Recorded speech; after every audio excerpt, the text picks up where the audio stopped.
ask yourself, is this a threat to my identity or is it a challenge for my skill set? What is this telling me about my growth opportunity? Hello and welcome back to the Worthy to Lead podcast. I'm your host, Christiana Corona, an executive coach and the founder of Worthy to Lead. My goal is really to help leaders navigate complexity so that they can operate with more clarity, more courage, and a more calm nervous system. Today's episode is going to be a recap of the 2026 Grow Conference that was housed in Galveston, Texas this year. And for those of you who've never been, this is a small B2B networking conference of entrepreneurs who are building their businesses from the ground up and also building referral partners. During this conference, I was spending time with entrepreneurs coaching one-on-one, and I also got to hear several talks from the stage. And one of the themes that really stood out to me was this idea of continued chaos that we are operating in. And Drew Bird, who is a master trainer in emotional intelligence and adaptability, was talking about this in reference to whitewater rapids. So for any of you who've ever been whitewater rafting, you know that there are periods of river that are calm and smooth and fun and beautiful, right? And then you turn the corner and you get to the rapids. It's chaotic. It's fast. It's unpredictable. You and your team are hanging on for dear life, trying to paddle, trying to avoid the rocks. And it feels very adrenaline heavy. And then once you get through those rapids, you're excited to have a little bit of calm in between to recover and get ready for the next ones. But the way we are operating right now in the world, we have very little recovery time. Everywhere around us, we have governments clashing. We have layoffs. We have economic uncertainty. We have AI reshaping the way that everyone works. And leaders are supposed to come into their role and lead confidently, while privately behind the scenes, they're managing fear. They're trying to figure out, what is this going to mean for my family? Am I going to be okay? Is my job at risk? Is my business going to work out? And so we manage that tension of this ongoing chaos with no rest in between. And yet, we also still have this ambition, right? We want to build something great. We want to grow. We want to give back to our communities. And so that tension is really important. And that is where we are talking about, how do you thrive in a state of constant chaos and also learn to become resilient and do the things that you really, really want to do in your business. So for today, what I'm going to do is share 4 quick insights from the conference and then give you 4 specific actions that you can take that will help you to find calm in the chaos and to start building a little bit more of that internal steadiness that we all crave. So let's dive in. So insight number 1. You won't arrive at the next level feeling ready. Catherine Brown, who is the mastermind behind this conference, shared this insight. So she has built 5 businesses from the ground up, and she has always been stretching herself. Some of them were wildly successful, some of them failed. And it felt more like a roller coaster than this constant upward staircase. And so for her, it was really interesting because she always thought, when am I going to feel like I made it? When am I going to feel that sense of calm where it's like, I know what I'm doing, everything is secure, I have what I need. And what she revealed, and it was a really wonderful, vulnerable talk, was that as a high achiever and as someone who is always growing to that next level, there is no time where we feel comfortable and confident. We're always stretching ourselves. And as we do, it feels nervous. It feels unsure. We feel exposed. And we're always running at the edge of our competence. So here's the thing. It isn't about avoiding that feeling. It's about recognizing that it's normal. And so if we can normalize the fact that, hey, you know what? That feeling of discomfort is probably me operating right where I need to be. And oh, by the way, this is normal for high achievers. That is the reframe that we need to make. All right, insight number 2. The problems that you choose shape your outcomes. So Catherine and I both love Brendon Burchard's work, and he has a book called High Performance Habits. Totally worth checking out if you've never read it. But Brendon Burchard has a theory that the problems that you choose determine the trajectory of your life, of your career, of your business. So there's a big difference between fighting random fires versus finding meaningful problems to solve. The one focuses on overwhelm. If we're fighting random fires, we are always going to be overwhelmed. Versus if we choose meaningful problems, then we feel like the work we're doing has intention. Through that uncertainty, one of the things that we often feel is, again, a sense of discomfort. But that is usually a sign that it's a problem worth solving. So think about it this way. If you are someone that has a business that's growing, but you don't feel comfortable with sales, you're probably going to feel some discomfort. You're probably going to avoid it. You're probably going to find excuses why it doesn't work. Maybe you have an amazing product that you've developed, but you don't know how to market it, and you don't like using social media. So what do? You find all the excuses and the reasons not to do it, and that becomes a hurdle for your business. So when we think about the problems we need to solve, our goal is to say, what is the one most meaningful thing that I could solve this week or this month or this quarter that would make everything else easier? And once we identify that, we often know what it is. It's easier to avoid than to do it, but we just need to do the hard thing. And as Cody Sanchez would say, we need to eat the frog, which means we need to do the hard thing first. So if the hard thing is selling, then go do the selling first until you build that fluency in that muscle. If the hard thing is marketing, then go out and start posting on social media every day until you learn how to do it. The sooner we find that thing that is challenging us and make meaningful progress on it, the better we are going to grow and build the business that we want to have. And so oftentimes that signal that says, hey, this is really hard, that's a signal that we should keep going. Insight number 3, all progress starts with telling the truth. So there was a really amazing thread throughout the Grow Conference and the coaching conversations that I had. And that was small business owners were able to be very honest with me.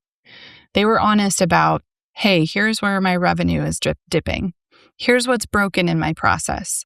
Here's what I don't know about marketing. Here's where I lack the partnership that I need. And here's the thing, they were facing it head on. And why that matters. From a neuroscience perspective, when we sit with ambiguity for too long, it creates a stress response, a threat response in our body. And our neural pathways take this uncertainty and interpret it as the same as they would pain. And so our brain really craves that hard truth. We would rather know something really difficult and figure it out than be in uncertainty for a long period of time. And you know this to be true because you've probably sat there having to wait for an important decision to come through. Maybe you were getting approved for a loan. Maybe you were waiting to hear, if you got that college application accepted or rejected, whatever that decision might be. Sitting and waiting in that makes you feel sick to your stomach, right? Like you have a physical response. And so the sooner you can rip off that Band-Aid and say, okay, here's what isn't working. The sooner you can reduce the cortisol in your body, the sooner you can find that agency and build that strategy and do the things that you need to do in your business. So the bottom line here is tell the truth. Tell the truth about what isn't working. Tell the truth about what you're avoiding and start making progress sooner. All right, insight number 4, adaptability is the new stability. So Drew Bird, who is a master trainer in emotional intelligence and adaptability, gave an amazing talk about whitewater rapids and this analogy of always living in this constant sense of chaos. So there are many things that make us uncomfortable, right? Like the idea that AI might take our job, or the fact that things are changing so quickly, it's just hard to keep up. But the number one trait that we really need to develop in today's day and age is adaptability. And that's not a personality trait. That's actually a skill that can be learned. So some of the things that he talked about were what we are sure of and what we're assuming. And often those can appear to be the same things. And so if we think about an example like loading a dishwasher, how do you know which way the silverware should be loaded? Should it be loaded facing up or facing down? Is it just because that's the way you've always done it? Or did you actually read the manual and know the best practice for how to load a dishwasher? So many things in our life we are taking for granted, or we assume, or we just do it based on our own experience. But we need to learn how to question and say, is that actually the best way to do it? Since that worked for me in the past, do I know that it's still working for me today? The more we learn to ask ourselves these questions, the more we can start to unlearn unproductive habits, unproductive beliefs, and unproductive behaviors that no longer serve us. The second thing is, we may think that we're playing to win, but often we're playing to protect and not lose. And so it's really good to evaluate as we're thinking about risk, as we're thinking about new opportunities, to question, where am I playing to win? And where am I playing to protect what I have? And there's no one right way to do it. But we need to understand, what is it we're protecting? Are we protecting our ego? Are we protecting our family? Are we protecting our identity? Or are we just protecting our comfort zone? So these are really important things to wrestle with and, think about, what does playing to win actually look like? So many great insights from the conference. I have a lot more to share, but I'm going to cut it off there because I want to get to the 4 key actions that you can take to start developing more calm in the chaos of your work and business. The first action you can take is to reframe the fear you feel from threat to challenge. When you feel anxiety rising as you think about taking on a new challenge, try this. Name that emotion precisely. Research by Matthew Lieberman at UCLA says that labeling your emotions actually reduces the activity in your amygdala, which is your brain's threat center. So simply putting to words what you feel can actually calm your nervous system. Saying something like, I feel unsettled because I'm stretching into something new right now. Or, I feel butterflies in my stomach because I'm about to do something really important. That subtle shift starts to move you out of panic and into growth mode. There's also research in stress appraisal that shows something powerful. When people interpret stress as a threat, their cardiovascular response constricts. So that means your air gets cut off, you feel your throat tighten. But when they interpret the same stress as a challenge, the blood flow improves, your performance increases, you get ready for action. The situation didn't change, but your interpretation of it does. So, when you face a difficult conversation, a revenue gap or a layoff or a strategic pivot that you need to make, ask yourself, is this a threat to my identity or is this a challenge to my skill set? And what is this telling me about my growth opportunity right now? All right, number 2 is to separate the facts from the story. So when uncertainty is spiking, your brain fills in the gaps with worst case scenarios. And that is what it is wired to do. It's doing its job. But first, I want you to take 5 minutes and write 2 columns down on a piece of paper. The things I know for sure. And on the other side, I want you to write the things that I'm assuming. Challenge yourself to really drill into the things you know. Are they true now? Were they true in the past? Are they still serving you? This practice interrupts the threat response and helps us to restore that cognitive flexibility that we need. The American Psychological Association identifies cognitive flexibility as a core competence of resilience. When you update your thinking based on facts instead of fear, you can also see more options. All right, number 3, choose a meaningful problem. Don't let chaos dictate your focus. Choose your focus. So like we talked about with Brennan Burchard, the problems that you tackle or avoid set the trajectory of your life. So as high performers, we view challenges and setbacks as data to improve, not as reasons to quit. So when we intentionally choose a meaningful and difficult problem, we can create a more fulfilling outcome for ourselves. So what is one meaningful problem that I could solve this week that would make everything else easier? Then go direct your attention there. Finally, number 4, seek targeted help where you're stuck.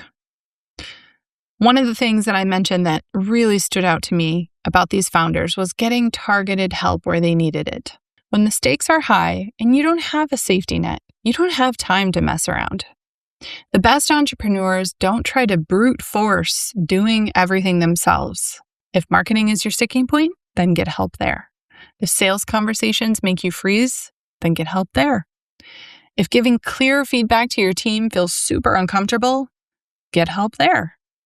You don't need generic advice. What you need is specific support for the bottleneck that you are experiencing.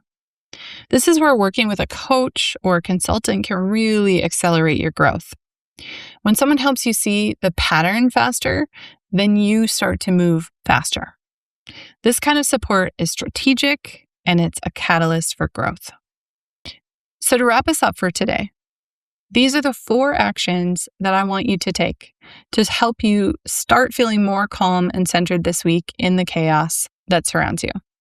So 1, reframe your fear from a threat to a challenge. How am I challenging my skill set, and what is this telling me about my growth opportunity? Number 2, separate facts from stories. What is true, and where am I making assumptions? Number 3, choose a meaningful problem. Choose something meaningful and difficult, where if you solve that one problem, it would make everything else easier. Number 4, seek targeted help where you're stuck. Find that coach or that consultant that can really help you work through that bottleneck so that you can start to see progress faster. Thank you for joining us for this episode today. I hope that you found these insights helpful. If you would like to subscribe so that you don't miss any of the new episodes that we release, go to worthytolead.co/subscribe. And please feel free to share this with other leaders in your life who need to hear these messages. With that, keep showing up, keep doing the work that matters, and keep leading like you're worthy to lead. Because you are. Bye for now.